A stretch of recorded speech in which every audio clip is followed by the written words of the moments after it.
Hey, Andrew Kramer here with VideoCopilot.net, and in this tutorial I'm going to show you how to simulate a depth of field look on our live action footage. And let me go ahead and show you what we're going to be creating.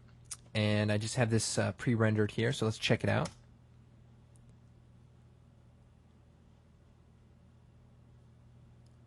Okay, so as you see, the focus point comes from about right here and just kind of moves on up to the eyes as the dolly shot finishes.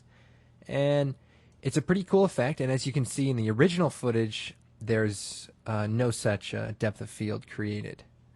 Let's go ahead and get started. First thing I'm going to do is take this Army Guys footage and drag it into the Make New Comp button.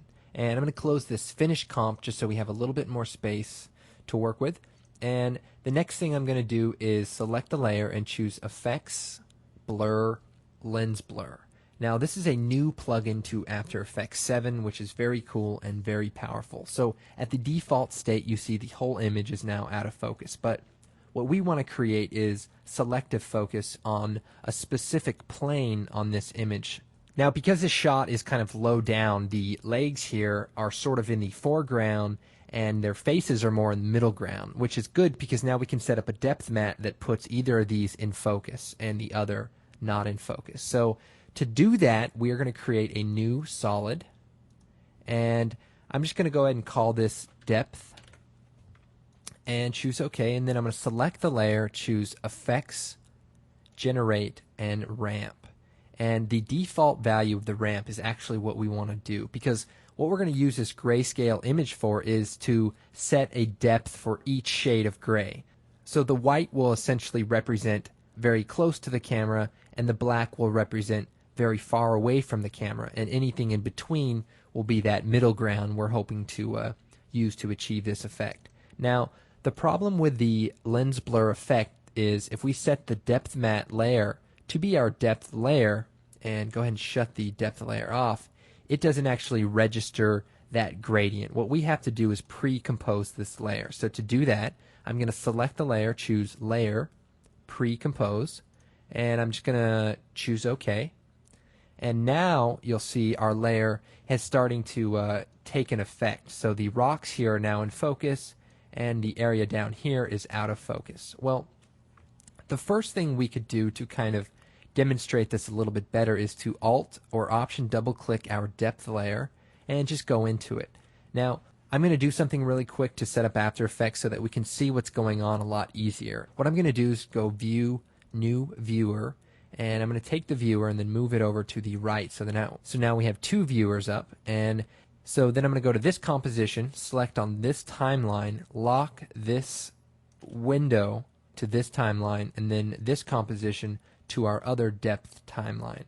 And that way, if I go to our depth layer and change our ramp to, say, radial, we can immediately see what that's going to do to our image right here. So now if I move this radial ramp down and maybe move the point out like that, look what happens to our image. We get sort of a center spot kind of a look. And it might be kind of hard to see, so if we take this depth mat with the ramp applied to it, we can choose Effects, Color Correction, and Curves, and just make the blacks a little bit darker. And that way this area will be in focus and everything beyond that will be out of focus. And we can even increase the highlight area so that more of the image goes out of focus. And let's just make a slight adjustment there. So this image is basically making this image go out of focus selectively. Now this can create very dramatic looks, and if we play this back, you can see that this is actually a very cool effect and could definitely be used in a lot of different situations. But for this tutorial, I want to show you kind of changing the depth of field based on the plane. So what I'm going to do is go back to this layer, delete the curves, and just reset the gradient ramp so that it's just a long line like this. Now I'm going to go ahead and just close this out and unlock this composition. And what I'm going to do is select our Army Guys layer, and now our lens blur effect comes up. Now what we need to do is to change the depth of field is to change the focal distance. So they have this blur focal distance effect here. And if we just slide this around, you can kind of see that the focal point changes. Now if I let go of that, it'll kind of render in high res.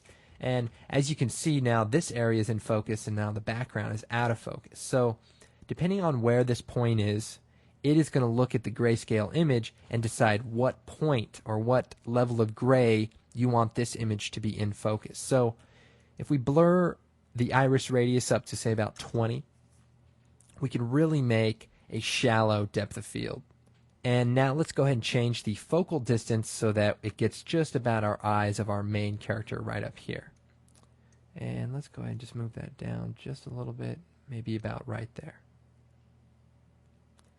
Okay, so now the legs are out of focus and now our eyes are just about in focus. Well, all we need to do is keyframe the focal distance of this particular parameter and we can create that effect. So let's just go ahead and move forward in time and let's set a keyframe for the focal distance at 76.5, and that looks pretty good.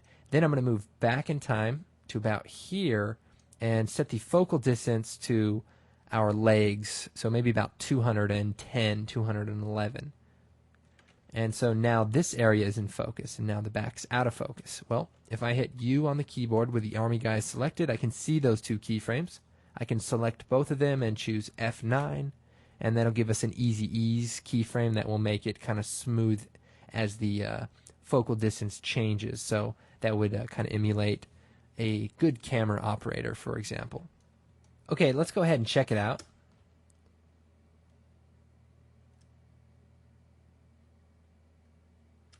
So pretty cool. It's a pretty dramatic effect that I think can really add some depth to your next film or your next commercial. So if you like this tutorial and want to check out some more tutorials, please check out videocopilot.net. We also have a DVD on sale called Serious Effects in Compositing, and that of course is a Creative Cow Master Series training. And as always, I'm Andrew Kramer with videocopilot.net and creativecow.net. Thanks for watching.